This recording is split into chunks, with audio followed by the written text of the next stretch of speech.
9:18 a.m. Riverside Union Medical Center.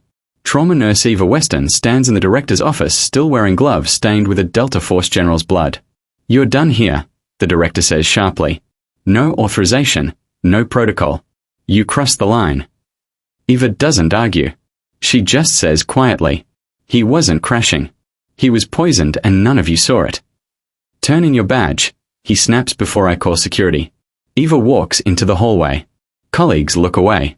One whispers, "She's a nurse, not a doctor. She overstepped." But 11 minutes later, the windows start to vibrate. Not violently, just enough to make everyone stop talking. A receptionist looks up. "Is that a helicopter?" Staff rush to the stairwell leading to the roof.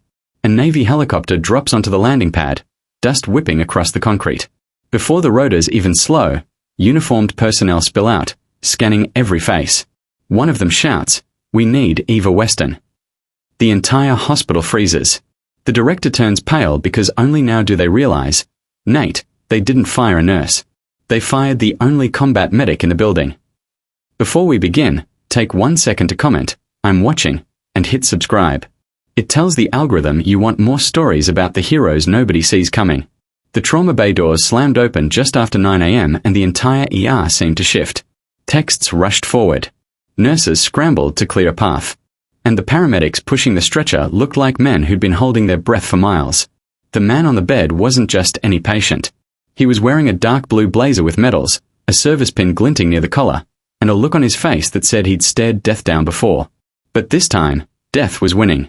Eva Weston saw it the second the stretcher rolled past. Not just the grayish tint along his jawline.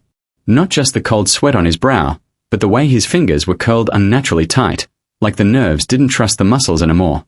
She stepped closer, brushing a hand over his forearm, ignoring the raised eyebrows from the physicians crowding around him. "Male, mid-60s, one paramedic shouted. "Collapsed in transport, heart rate unstable, GCS dropping fast. He's going into cardiac failure," a doctor barked. "No," Eva muttered, eyes narrowing. "He's not." No one heard her. Or maybe they did and decided a nurse should stay in her lane. Either way, she kept moving. While the cardio team argued about atropine doses and oxygen collapse, Eva lifted the general's eyelid with her thumb. The pupil snapped tight under the light. Too fast, too strong. Not a cardiac sign, a neurotoxic one. The room buzzed with orders, monitors, alarms, but Eva heard none of it. She saw only the faint purple shadowing along the general's nail beds, the odd stiffness in his jaw, the shallow, uneven breaths that didn't match the heart pattern at all. She had seen this before in a place no civilian hospital ever trained for. Her stomach twisted. No. It can't be," she whispered. "Step back, Weston." Dr. Mayers snapped, elbowing her aside. "Let us handle this. He needs epi." "Not. He needs an antidote," she said. Mayers froze. The attending physician turned sharply. "What did you say?" Eva didn't have time to argue. She moved past him, ripping open the emergency talks tray, her fingers flying across the labels until she found the vial, something most doctors here had never even used. "Weston." Mayers roared. "You're out of line." But Eva didn't hear him anymore. She injected the antidote into the general's arm. Her pulse hammering as she whispered, "Come on, don't make me relive this." The room erupted behind her. "You could kill him. You're not authorized. What the hell is she doing?" But Eva stayed by the bedside, watching the monitor, counting down in her head like she had done a dozen times before on the other side of the world. 1 second. 2, 3. The monitor flatlined for a full heartbeat, then spiked. A pulse hit the screen, weak, but real. Gasps rippled through the room. Then the general's eyes snapped open. He inhaled. Sharply, chest jerking, fingers twitching toward her hand. When his gaze found hers, it landed with a force that made her step back. Recognition, fear, relief, all at once. "Ava." His voice cracked, barely audible. "You weren't supposed to survive." She froze. Every sound in the ER seemed to dissolve. A doctor paused mid-step. A nurse dropped her pen. Maya stood stiff with shock. Ava leaned closer, breath catching. "Sir, what are you talking about? You need to stay still." "Your team," he rasped. "Echo team. They said you died in that blast." Her throat tightened painfully. Her vision flickered with the ghosts of sand, fire, screaming radios, and the outpost collapsing around her. But she forced a straight face. "Please," she whispered. "Don't talk. You need Weston." The word cut like a blade. Director Hill stood at the bay entrance, face cold as stone. "Office now." Eva stepped back from the general, heart pounding in her ears as she followed Hale down the hall. The director's office door slammed behind them. "What the hell do you think you're doing?" Hale snapped, voice vibrating with fury. "You do not ever administer medication without a physician's approval." "He was poisoned," Eva said calmly. "You're a nurse," he shot back. "Not a toxicologist, not a doctor, not military command." Eva's jaw tightened. "He would have died. He almost did because of you." Hale snapped. "You're terminated." Eva's hands went still at her sides. She didn't argue, didn't defend herself. She simply pulled her badge from her scrub pocket and set it on the desk.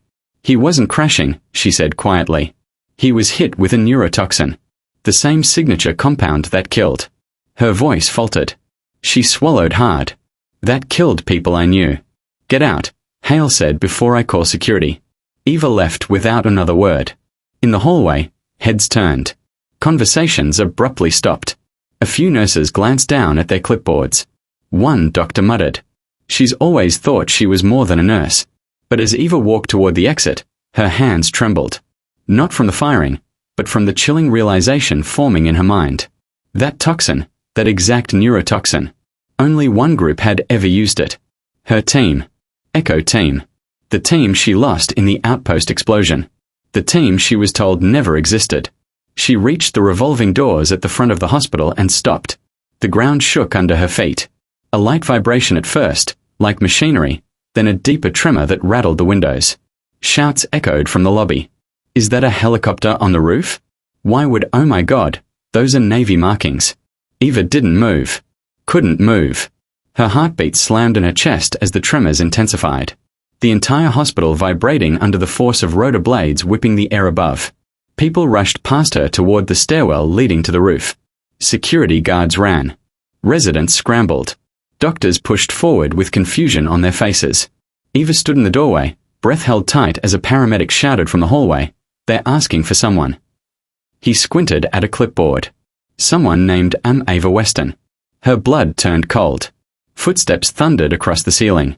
Shouts rose above the building. Wind blasted down the stairwell as the helicopter's rotors whipped the air through the vents. A voice boomed from the roof, echoing through every floor of the hospital. "We need Eva Weston immediately. The general identified the toxin and he won't survive without her." The entire hospital fell silent. Every doctor, every nurse, every staff member who looked away from her in the hallway, even Director Hale. Eva slowly turned toward the ceiling, heart pounding like a war drum because she knew something no one else in that building understood. If the Navy was here, landing on a civilian hospital, asking for her, then this wasn't about saving a general. It meant the people who poisoned him were already inside the hospital. For a few seconds, Eva Weston didn't move. The entire hospital seemed to pulse under the weight of that voice echoing from the roof. Each syllable shaking the air like a distant explosion. Staff rushed around her, but it all felt strangely muffled, as if she were underwater. She shouldn't have been here. She shouldn't have touched that antidote. She shouldn't have heard the general say her name. And she definitely shouldn't have the Navy descending onto a civilian hospital asking for her. But they were here. A uniformed officer barreled down the stairwell, boots thewing against the metal steps. He scanned the lobby, then locked eyes on her instantly, like he had been briefed with her face. "You, Ava Weston," he barked. She didn't nod, didn't speak. She just stood still as he approached, breath caught somewhere between her throat and her chest. "Come with me," he said. "Now." Director Hale rushed forward, face flushed and jaw clenched. "Officer, she's been terminated. She is no longer permitted to interact with."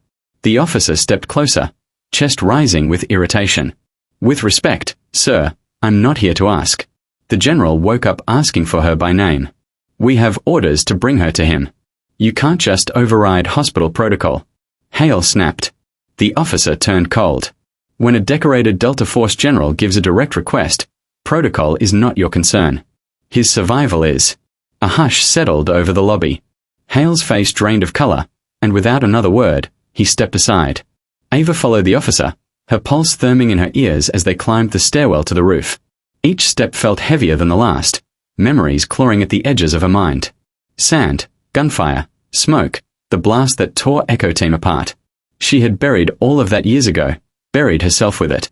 And yet here she was about to walk into the arms of the same world that tried to kill her. The rooftop door slammed open and the wind hit her like a wave. The helicopter's rotors spun down, casting violent gusts across the landing pad. Navy personnel stood in tight formation, scanning every corner of the roof as if expecting an ambush. "Bring her," one shouted. Eva stepped forward, heart pounding. The general lay on a stretcher inside the helicopter cabin, oxygen mask pressed to his face, his body trembling with each breath. The Navy commander leaned over him, trying to stabilize a line that had come loose during the landing. The general turned his head. His eyes found hers instantly, even through the oxygen mask, even through the chaos. "Eva," he rasped. It wasn't an accident. Her breath hitched. "What wasn't the toxin?" he said, lifting a shaking hand to point at her. "It's the same one from your outpost. Whoever hit us, they're here inside. They're finishing what they started." The wind quieted. The world did, too.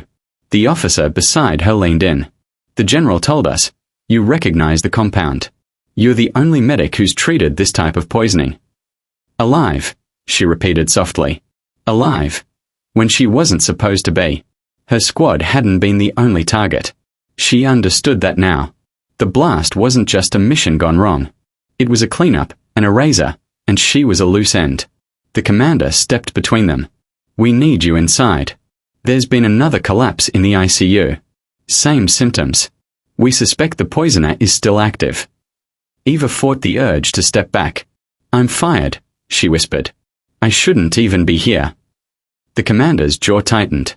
"You're here because you're the only one who can stop this." The wind whipped around them. A thunderous chill raced through Eva's body.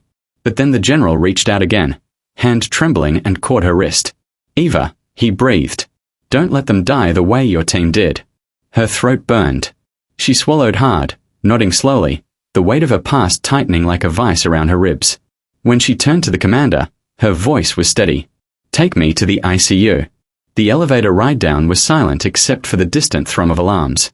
The commander briefed her quickly as they moved. The second victim was a communications officer assigned to escort the general. He collapsed inside the ICU right under our noses. His tone darkened. This wasn't sloppy. It was precise. "Eva." Inhaled sharply. "Then it's someone trained." "Exactly," he said. "And that terrifies me." As the elevator doors opened, the ICU corridor shimmered under flickering lights. Nurses huddled behind the station desk, whispering anxiously.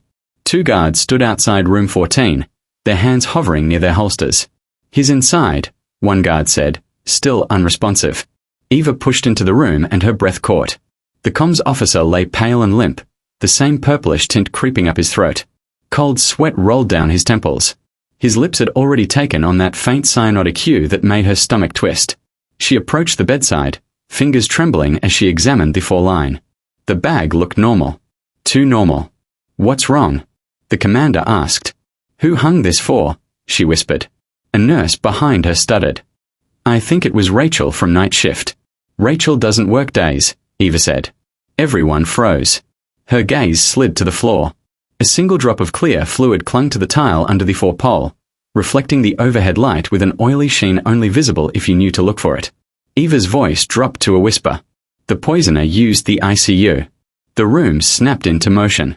The commander ordered the guards to lock down the wing, but Eva barely heard him. Her eyes traced the tiny trail of droplets leading out the door down the hall toward the east wing. The path ended abruptly at a utility closet. She stepped closer. There, just above the handle, a faint smear of residue caught the light. Chemical, gritty, unmistakable. Her breath shuddered. This was the same compound Echo Team encountered the day the outpost fell. The same compound she had thought destroyed. Her pulse raced. This isn't just an attack. This is a message. "What kind of message?" the commander asked. "A purge," she whispered. "They're eliminating anyone who touched the original files. Anyone who knew the truth." Before he could respond, an overhead alarm blared, drowning out everything else. Code red. Unauthorized breach in pharmacology. Repeat. Code red. Eva and the commander exchanged a single look. Then they ran down the ICU corridor, past terrified nurses, the building vibrating with panic. Each step echoed like gunfire. Each turn pulled them deeper into a maze of flickering lights and tightening shadows. They rounded the corner into the pharmacology wing and Eva stopped dead. The door to the controlled substances room was wide open. Lights flickering, cart overturned, vials smashed across the floor like someone had swept their arm across an entire shelf. But worse was the figure caught on the security feet above the door. A person in scrubs, face masked, moving with precision, with confidence, like someone trained. The commander stared at the screen. Is that Eva's blood turned to ice? I know that walk, she whispered. I know that stance.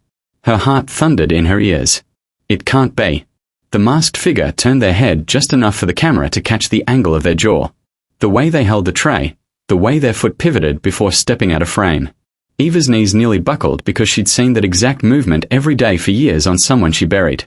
Someone Echo Team mourned. Someone who died in the blast that should have killed her too. Someone who couldn't possibly be alive. But the grainy screen didn't care about what was possible. It only showed the truth. The poisoner was a member of Echo Team alive here inside this hospital and hunting her. Eva stared at the security feed as if the screen itself had turned into a ghost. The masked figure on the monitor moved with a rhythm she knew by muscle memory. A rhythm forged in sand, smoke, and survival. The slight tilt of the head before entering a room. The exact foot pivot before stepping out of frame. The relaxed shoulders even under pressure. Snorts. All movements Echo Team practiced until they were identical, familiar, unmistakable. But this was impossible. She felt the commander step closer behind her. Do you recognize them? Her throat tightened. I need to see the footage. Again. He rewound it. The figure slipped into the pharmacology room, confident, efficient, never hesitating. They didn't search. They knew exactly where every vial was stored.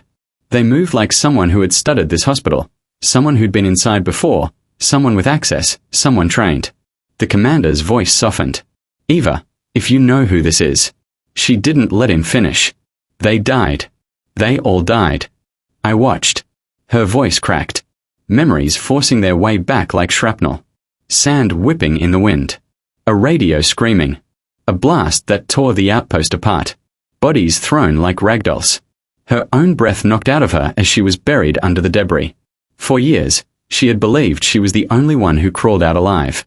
But now the screen flickered again. The masked figure turned just enough to show the shape of their jaw beneath the surgical mask, and the truth hit her with the weight of a collapsing roof. It wasn't just anyone from Echo Team. It was someone she trusted, someone she fought beside, someone who saved her life more than once. It was Reed Dalton, her second in command, her mentor, her friend, her ghost. Eva stumbled back, hitting the wall. No, he died. I saw his helmet. I saw his tags. The commander grabbed her shoulders, steadying her. Eva, he's here and he's killing your people again.